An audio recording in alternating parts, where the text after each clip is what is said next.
శివరాత్రి నాడు శివుడు లింగం రూపంలో ఉద్భవించవలసిన అవసరం వచ్చింది, లేకపోతే ఆయన పుట్టలేదు. ఆయన మహాతత్వంగానే ఉన్నాడు. కానీ బ్రహ్మకి విష్ణువుకి ఒక తగాదా వచ్చింది. విష్ణువు బ్రహ్మ ఓ చోట కలుసుకున్నారు. కలుసుకున్నప్పుడు ఏమైంది, విష్ణువుకి బ్రహ్మదేవుడు తప్పితే ఎవరూ కనపడలా. బ్రహ్మదేవుడు ముందు వచ్చాడు, ఆయన తప్పితే ఎవరూ కనపడలా. ఏమనుకున్నాడు బ్రహ్మదేవుడు కూడా అజ్ఞానంలో పడి, నేను ఒక్కడనే ఉన్నాను కాబట్టి సృష్టికి మూలం నేనే అనుకున్నాడు. ఇదో అజ్ఞానం.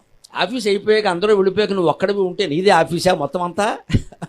ఆయన ఉండి అనుకున్నాడు సృష్టిలో ఎవరూ కనపట్లేదు, అంతా జలం, నేను ఒక్కడే అంటే నేనే మూలం.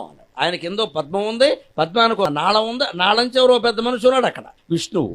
ఆయన పైకి వచ్చాడు, నోరు మూసుకో నేనున్నాను ఇక్కడ అన్నాడు. నీకంటే ముందు నేను అన్నాడు. ఇద్దరికి తపదా ఎందుకు వచ్చిందండి? అహంకారం. దేవుడైనా సరే, విష్ణువైనా సరే, శివుడైనా సరే, బ్రహ్మ అయినా సరే, నేను నాది అన్న భావన ప్రవేశించగానే అజ్ఞానంలో పడినట్టే లెక్క. పడ్డారు ఇద్దరు, గోతులో పడ్డారు. నేను ముందంటే నేను ముందని దెబ్బలాడుకున్నారు. వాళ్ళిద్దరికీ మధ్యలో శివలింగం, అదేనమ్మా అరుణాచల ఉజ్వల లింగం అక్కడ ఆవిర్భవించింది.